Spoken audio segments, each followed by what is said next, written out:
오늘 우리에게 주신 말씀 시편 25편 1절에서 10절의 말씀으로 말씀을 나누고자 합니다. 우리 기도의 독특성이라는 제목으로 말씀을 나눕니다. 아주 어렸을 때의 일을 한 가지 나누려고 합니다. 추운 겨울 저녁, 집에서 동생과 저는 이불을 덮어 쓰고 열심히 재미나게 텔레비전을 보고 있었습니다. 그런데 텔레비전을 열심히 만화 영화를 보고 있는데 저희 할머니께서 갑자기 집으로 들어오십니다. 방 안으로 들어오시더니 저와 동생을 일어나게 하십니다. 일어나서 마당으로 나가자고 하시는 겁니다. 저하고 제 동생의 성격은 완전 다릅니다. 동생은 군말 없이 할머니께서 마당으로 나가자고 하시니까 바로 일어나서 따라 나섭니다. 반면 저는 꼼짝 않고 말합니다. 왜요? 왜 나가야 돼요? 당시 저희 할머니께서는 예수님을 믿지 않은 때였습니다. 그래서 하시는 말씀이 달이 떴으니까 마당에 나가서 물 한 그릇 떠놓고 기도하자, 이렇게 말씀을 하시는 겁니다. 제 동생은 군말 없이 따라 나갔어요. 그러나 저는 예수님 믿는 사람이 그런 거 하면 안 됩니다 하고는 나가지 않고 끝까지 이불을 뒤집어 쓰고 텔레비전을 본 적이 있습니다. 그 장면이 기억이 아직도 나는데요. 얼마 전에 여러분 드라마를 보시나요? 드라마에 보면 우리들의 블루스라는 드라마가 얼마 전에 있었습니다. 그 드라마에 보면 할머니와 손녀 은기가 아픈 아빠를 위하여서 함께 달빛 아래에서 물 한 그릇을 떠놓고 같이 기도하는 장면이 나옵니다. 뿐만 아니라 미스터 선샤인이라든지 아니면 더킹이라든지 하는 그런 시대극들이 많이 있지요. 그 시대극들을 보면 심심찮게 나옵니다. 기도하는 모습들. 우리나라, 대한민국, 민간 신앙으로 이러한 것들이 있지요. 정화수를 떠놓고 가족과 가문의 평안을 위하여 기도하는 모습과 모양이 있습니다. 그리고 또 한 가지, 제가 아동부에 있을 때의 일인데요. 제가 아동부에 있을 때에 우리 부장님께서 이런 말씀을 하신 적이 있어요, 저에게. 전도사님, 천주교에 가면 거기서 하는 기도의 손 모양은 이래요. 그런데 전도사님, 교회에서 하는 기도의 손 모양은 이렇게 해야 된대요 라고 저에게 말씀해 주셨던 기억이 있습니다. 그렇습니다. 물론 이 이야기는 뭐냐면 저희 부장 선생님께서 교사 강습회 몇 년 전에 언젠가 갔을 때 거기서 이제 오셨던 강사분께서 그렇게 설명을 해주셨다고 하더라고요. 그래서 우리 아이들 앞에서 기도를 할 때에 이렇게 차이를 두고 어떤 의미를 가지고 교육해 주셨으면 좋겠습니다 라는 말씀을 해주셨던 적이 있습니다. 여러분, 그렇습니다. 우리는 보면 무속신앙에서도 민간신앙에서도 각 모든 종교마다 보면 다 똑같이 기도라는 것을 합니다. 그렇다면 우리가 하는 기도, 그리고 저들이 하는 기도 다 똑같을까요? 그리고 우리 개신교 안에서도 더 좁히자면 한국교회 안에서 보면 한국교회 안에서도 저마다의 기도에 대한 이해가 다 다릅니다. 이렇게 기도하는 것, 저렇게 기도하는 것, 또 이렇게 기도하는 것 등등 이해가 다 다르지요. 여러분, 요즘의 시대는 무슨 시대라고 하나요? 여러 가지 수식어가 따라 붙는 시대입니다. 그러나 그 가운데에 다원주의 시대라고도 하지요. 조금 많이 지나긴 했지만. 그렇기 때문에 우리는 다양성을 존중해야 될까요? 그래서 저들이 하는 기도나 우리가 하는 기도나 다 똑같은 기도로 우리는 수용을 해야 되는 것일까요? 오늘 본문의 말씀 시편 25편 1절에서 10절을 통하여서 우리가 하는 기도, 우리의 기도가 가지고 있는 독특성에 대하여서 우리가 함께 나누고자 합니다. 시편은 1편부터 총 몇 편까지 있나요? 다 알고 계시죠? 150편이 있습니다. 이것을 나누어서 통상 5권으로 나눌 수 있다라고 많이들 이야기들 하지요. 그리고 시편의 말씀을 모세오경의 말씀과 또 연관 짓는 학자들이 있습니다. 오늘 본문 시편 25편이 속하여 있는 부분은 창세기와 연관이 되고 창세기에서 특히 창조 이야기와 연관이 된다라고 많은 학자들이 말을 합니다. 특히 오늘 본문 시편 25편은요, 다윗이 지었다라고 보고 있고 여러 가지 시편의 유형들이 있습니다. 시의 어떤 구조들이 있겠지요. 어떤 유형들이 있을 것입니다. 시편 25편은 다윗이 지은 비탄시라고도 합니다. 탄원시라고도 하고요. 다른 말로 하면 여러분, 외롭고 괴로운 영혼이 올리는 신앙 고백과 간구, 그것을 주제로 가지고 있는 시편이라는 것입니다. 시편 25편은요, 그러나 약간의 차이가 있습니다. 시편에 여러 가지 나오는 여러 가지 비탄시들이 많이 있습니다. 그런데 다른 시편들과 다른 비탄시들과 시편 25편의 비탄시는 차이가 있는데요. 어디서 차이가 있냐면 어떤 다른 비탄시들은 뭔가 특정한 어떤 상황들이 있었다라는 것입니다. 어떤 특별한 사건, 사고 안에서 다윗이 하나님께 올려드리는 어떤 찬양의 내용들, 기도의 내용들을 내용으로 가지고 있습니다. 그러나 시편 25편의 내용은요, 어떤 특별한 상황에 있어서 다윗이 한 것이 아니고 그저 자신의 살아온 인생들을 돌이켜 보면서 했던 자기 성찰을 하면서 하나님께 올려드린 고백이고 기도의 내용이라는 것입니다. 지금 당장 어떤 도망가는 상황 가운데서 어떤 급박한 위기의 순간에 터져나온 간구와 기도라기보다는 어느 날 문득, 물론 그 인생, 그 즈음에는 여전히 고통과 어떤 어려운 상황들 가운데 있었습니다. 그러나 대체적으로 어느 날 문득 나의 인생을 깊이 돌이켜 보던 중에 터져나온 간구와 기도의 내용을 가지고 있다라는 것입니다. 방대한 분량의 시편입니다. 그러나 공통된 주제는 시편 1편부터 150편까지 공통된 주제는 우리의 왕이 하나님이십니다 라고 하는 고백을 가지고 있는 것입니다. 특히 시편 25편, 우리 성경책을 보게 되면 위에 성경 표제가 있지 않습니까? 우리가 가지고 있는 성경책은 보통 개역 개정 성경책이실 겁니다. 거기에 보면 다윗의 시라고 적혀 있습니다. 그런데 우리 성경 여러 가지 번역본들이 있지 않습니까?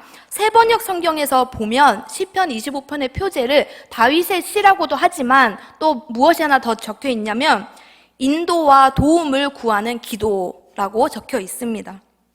여러분, 개신교의 기도는 여느 종교나 민간 신앙의 기도와는 분명히 다른 어떠한 독특성을 가집니다. 그 차이를 오늘 우리 본문을 통해서 우리는 알아볼 수가 있습니다. 크게 정리를 하면 두 가지로 나눌 수가 있는데요. 먼저 첫 번째 차이점은 어디서 나느냐? 기다림을 위한 기도이냐? 아니면 소원 성취를 위한 기도이냐? 여기서 갈린다는 것입니다. 그리고 두 번째 큰 우리의 기도와 저들의 기도의 차이점에는 따르려는 기도냐? 아니면 따라오게 하려는 기도이냐? 여기서 차이점을 가집니다. 이 두 가지 차이점에 대해서 자세하게 잠깐씩 나누어 보고자 합니다. 첫 번째 차이점은 기다림을 위한 기도이냐 아니면 소원 성취를 위한 기도냐로 나뉜다고 했습니다. 본문 1절을 보면 여호와여 나의 영혼이 주를 우러러 보나이다 라고 기록되어 있습니다. 새 번역 성경에서는 똑같은 이 구절을 어떻게 표현하고 있냐면 주님 내 영혼이 주님을 기다립니다 라고 표현합니다. 3절에도 보면 주를 바라는 자들은 이라고 표현이 되어 있습니다. 근데 이 부분을 새 번역 성경에서는 어떻게 또 표현하냐면 주님을 기다리는 사람이라고 표현이 되어 있습니다. 그리고 5절에도 보면 내가 종일 주를 기다리나이다 라고 내용을 가지고 있습니다. 한국 교회 안에는요, 여러분, 우리 교회뿐만 아니라 한국 교회 안에는 이러한 가르침이 있어요. 기도에 대한 가르침 중에서 이런 말이 있죠. 기도는 세게 해야 된다. 세게 기도해야 응답받는 것일까요? 바짓가랑이 붙잡고 어떻게든 기도하면 응답이 되는 것일까요? 때에 따라서는 절박한 심정으로 그렇게 기도할 수 있습니다. 그거 자체가 잘못되었던 게 아닙니다. 그러나 기도를 세게 해야 된다라는 이해를 기도의 정석 또는 기도에 응답받는 비결로 우리가 받아들인다면 우리는 많은 오류를 범하게 될 것입니다. 흔히 한국 교회뿐만 아니라 한국 사회 안에서는 이런 말들이 있습니다. 목소리 큰 놈이 이긴다 라는 말이 있지요. 여러분, 정말 그럴까요? 하나님 앞에서 목소리가 크면 하나님을 이기고 하나님이 나의 뜻대로 다 움직여 주실까요? 그렇지 않죠. 만약에 그런 이해를 가지고 있다면 하나님 앞에 우리는 진실된 기도가 아니라 무례한 기도를 하고 있는 것일 겁니다. 나를 지으신 분이 하나님이십니다. 온 천하 만물 위에 가장 존귀하신 분이 하나님이십니다 라고 고백을 하면서 하나님 앞에 세게 기도하면 들어주신다, 이거를 내가 받아들이고 있다면 여러분, 우리는 다시 한번 깊이 생각해 보아야겠습니다. 만약 내가 기도를 세게 하여서 소원 성취를 위한 기도를 하고 있다라면 그것은 하나님이 우리에게 원하시는 기도 또는 우리 교회가 해야 되는 기도는 아닐 것입니다. 그렇다면 우리는 어떤 기도를 해야 되겠습니까? 그렇다면 우리는 어떤 기도를 어떻게 배워야 되겠습니까? 우리가 훈련해야 하는 기도는 과연 어떠한 기도일까요? 소원 성취를 위한 기도가 아니고 기다림을 위한 기도여야 할 것입니다. 여러분, 다윗이 했던 기도를 띄엄띄엄 보면 안 됩니다. 사람을 띄엄띄엄 보면 그 사람을 오해하게 되지요. 여러분, 다윗이 했던 이 시편의 모든 기도들 우리가 띄엄띄엄 보게 되면 어떤 오류를 가지게 되냐면, 하나님께 하는 기도는 소원 성취를 위해서 기도해도 되는구나라는 어떤 오류를 가질 수도 있습니다. 그러나 면밀하게 이 다윗의 기도들을 살펴보십시오. 다윗은 어떤 기도를 했냐면 기다림을 위한 기도를 하였습니다. 내가 주님을 기다립니다. 주님을 기다리는 사람은 수치를 당하지 않는다는 것을 압니다. 소원 성취의 기도, 그것은요, 결과만 중요하기 때문에 그렇습니다. 그리고 그 안에는 소원 성취를 위한 기도만 한다면 여러분, 그 안에는 어떠한 인격적인 교제도 없는 것입니다. 왜냐하면 제가 어떤 기도의 응답을 위해서 어떤 소원을 가지고 기도를 하기 시작합니다. 그런데 만약에 그 소원이 이루어지잖아요. 그러면 그 기도는 거기서 끝나는 것입니다. 그 다음은 없습니다.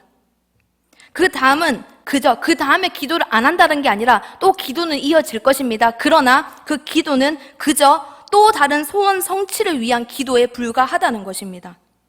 소원 성취의 기도는 여러분, 파편적인 것에 불과합니다.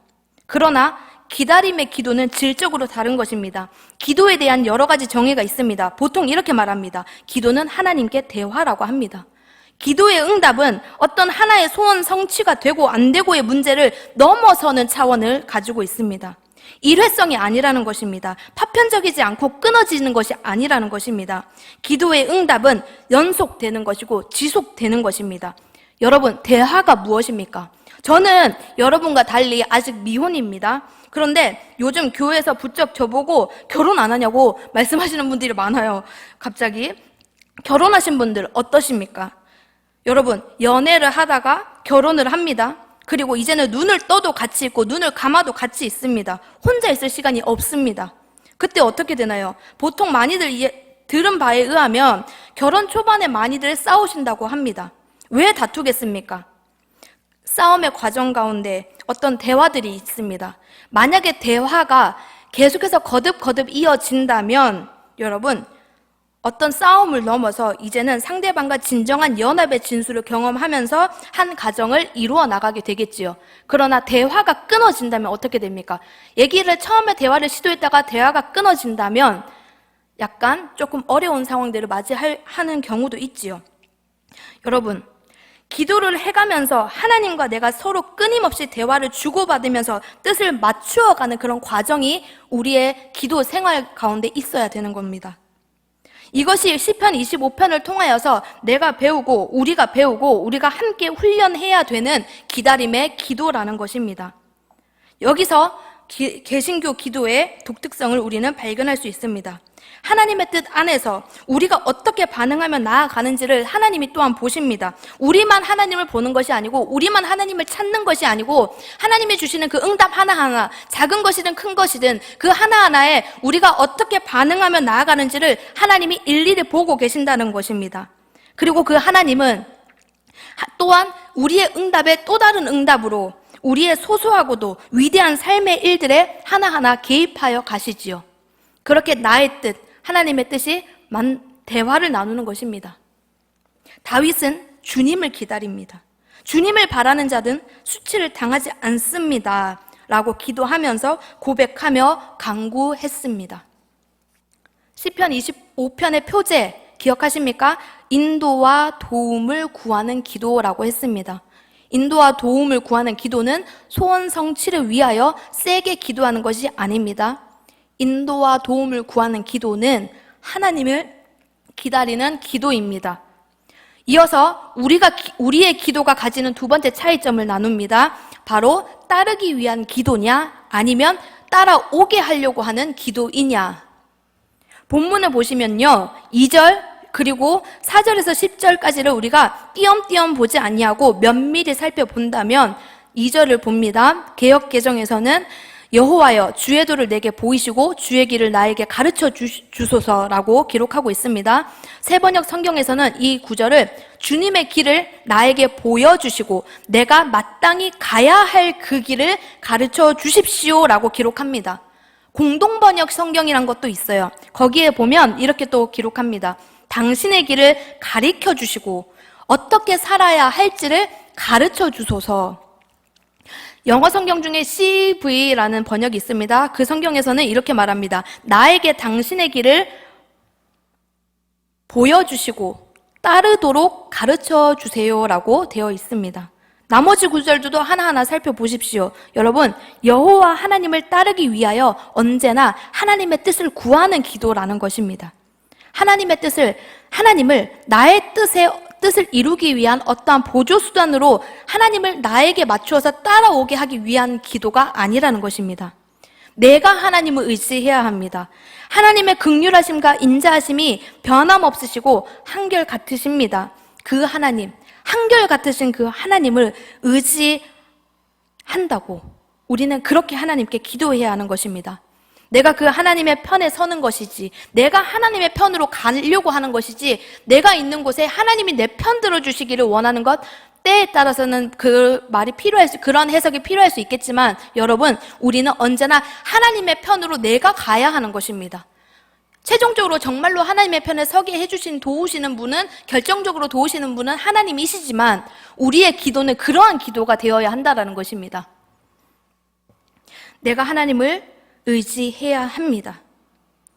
긍휼하심과 인자하심이 죄악으로 형편없던 나를, 그리고 지금도 형편없는 나를 가르쳐 주시라고, 옳은 길로 인도하여 주시라고 주님께, 하나님께 인도와 도움을 구하는 기도를 우리는 해야 될 것입니다. 다윗은 자기 성찰의 시간 가운데에 주님을 따르기 위하여 기도하였습니다.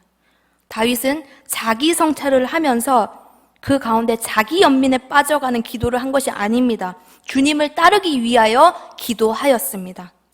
우리의 기도는, 여러분, 다른 어떤 수많은 기도가 있다 할지라도 다른 기도와 우리의 기도에는 차이점이 있다라는 것을 우리는 분명히 인지해야 됩니다. 하나님의 백성된 우리가 해야 할 기도는 하나님을 기다리는 기도입니다. 그리고 하나님을 따르기 위한 기도입니다. 하나님, 이번에 시작한 사업 잘 되게 하여 주십시오. 하나님, 이번에 좋은 대학 갈 수 있게 도와주십시오. 하나님, 올해는 전년도보다 더 나은 실적을 주십시오. 하나님, 지금 어디가 아픈데 꼭 낫게 해주세요. 이런 기도 할 수 있습니다. 때에 따라서는. 그러나 맨날 이렇게 해서는 안 되겠지요. 항상 그렇게 한다면 우리는 우리의 기도를 조금 하나님 앞에 훈련받아야 되고 배워야 될 것입니다. 고민해 봐야 될 것입니다. 할 수 있지만 항상 똑같이 그렇게 하면 안 된다는 것입니다. 하나님, 제가 어떻게 해야 됩니까? 하나님, 기도의 방향을 가르쳐 주시고 기도 가운데 하나님의 뜻을 알려주시옵소서. 주시는 말씀에 순종할 수 있는 용기와 믿음을 허락하여 주시옵소서. 도저히 내가 어떻게 기도해야 될지를 모르겠습니다. 하나님, 기도할 수 있도록 인도하여 주세요. 한 가지 이야기만 나누고 말씀을 마무리하겠습니다. 여러분, 어떤 사람이 큰 차를 운전할 기회가 생겼습니다. 자동차가 어디 주차장에 주차되어 있다는 이야기를 들었습니다. 분명히 들었고 차키를 손에 들었습니다. 잘 들어보십시오. 분명 차가 어디에 있다라는 정보까지 직접 들었습니다. 그런데 이 사람이 차키를 들고 들었던 그 장소로 가려고 하는데 가까이에 보니까 비슷해 보이는 차량이 있는 겁니다. 그래서 어떻게 할까요? 이 사람은 비슷해 보이는 자동차로 그냥 생각 않고 그냥 갑니다. 차종도 똑같습니다. 차 색깔도 똑같습니다. 심지어 차량 번호 4자리까지 똑같습니다. 그래서 차 앞에 가서 차키를 누릅니다. 누르고 차문을 당겨보니 문이 열립니다. 운전석에 앉아서 차키를 꽂고 돌리는데 이상해요. 안 돌아가요. 그래서 안 되겠다. 브레이크를 더 세게 밟고 힘껏 돌립니다. 그래도 시동이 안 걸리는 거예요. 그래서 마지막으로 포기하는 심정으로 내려야 되겠다 하고 고개를 돌렸더니 조수석에 비슷해 보이는 차키가 보이는 겁니다. 순간 판단합니다. 잘못된 판단을 한 겁니다. 차문 여는 키 따로 있고 시동 거는 차키가 따로 있구나 라고 생각을 한 거예요. 그래서 옆에 차키를 들고 내가 들고 있던 차키는 놓고 차를 시동 겁니다. 차가 시동이 걸려요. 그래서 차를 끌고 운전을 해서 자신의 목적지까지 옵니다. 도착해서 보니 내 차가 아닌 겁니다. 되게 당황스러운 일입니다. 황당한 일입니다. 운전한 사람도 황당하고 차주도 황당하고 옆에 있던 사람들도 황당합니다. 이것은 도대체 말이 안 되는 상황입니다. 하나하나 따져서 다시 돌이켜보니 처음에 차문이 열렸던 것은 원래 차주가 차문을 잠그지 않았기 때문에 차문이 열렸던 겁니다. 그리고 자동차 내부도 이상한 게 맞았어요. 왜냐하면 운전을 하면서 오는 내내 뭔가 이상하다, 뭔가 이상한데, 뭐가 이상한데 그렇지만 의심하지 않습니다. 왜요? 차 종도 똑같고 차 번호 4자리도 똑같고 다 똑같거든요. 그래서 그런 황당한 일이 생겼습니다. 무언가 잘못됨을 인지합니다. 이상함을 느낍니다. 느끼지 못한 것이 아주 못 느낀 것이 아니었는데도 불구하고 의심하지 않았습니다. 의심해야 하는 상황에서도 멈추고 확인해 봐야 되는 상황에서도 끝까지 의심을 단 1도 하지 않습니다. 여러분, 기독교이든 아니든지 간에 많은 사람들이 기도라는 것을 하면서 살아갑니다. 그러나 그 수많은 이들이 행하고 있는 기도는 눈을 감고 무언가 비는 모양을 취한다고 하여서 다 똑같은 기도가 아닙니다. 생각보다 많은 이들의 기도는 여러분 소원 성취를 위한 기도이고 하나님이 나의 뜻에 맞게끔 따라오게 하려는 기도입니다. 그런데 또 많은 이들이 그렇게 하면서 은연중에 생각합니다. 이거 조금 아닌 것 같은데? 뭔가 이대로 가면은 안 될 것 같은데? 라는 생각을 합니다. 이상함을 감지합니다. 그러나 어쨌거나 기도만 하고 있으면 된 거지 뭐 라고 하면서 그냥 내가 하고 있는 기도, 평상시의 기도와 똑같이 늘 합니다. 뭐로 가도 서울만 가면 된다라는 말이 있습니다. 우리의 기도 생활에서는 적합하지 않은 말일 것입니다. 기다림의 기도는 소원 성취를 위한 기도보다 더 큰 유익으로 우리를 인도합니다. 따르기 위하여 하는 기도는 따라오게 하기 위하여 하는 기도보다 더 큰 도움을 얻도록 합니다. 하나님의 인자와 진리의 길을 걷는 가장 큰 복을 하나님께서 허락하실 것입니다. 기도드리겠습니다. 하나님, 언제나 우리를 도우심으로 인도하여 주시니 감사합니다. 우리의 기도가 하나님과의 대화가 되기를 원합니다. 하나님을 기다리는 기도로, 하나님을 따르려는 기도로 나아가는 저희들이 되게 하여 주시옵소서. 그리하여 하나님의 인자와 진리의 길 가운데 걷는 복을 허락하여 주시옵소서. 날마다 주 앞에 겸비하여 주의 뜻을 따라 행하는 힘을 더하여 주시옵소서. 가장 귀하며 높으신 예수 그리스도의 이름으로 기도드립니다. 아멘.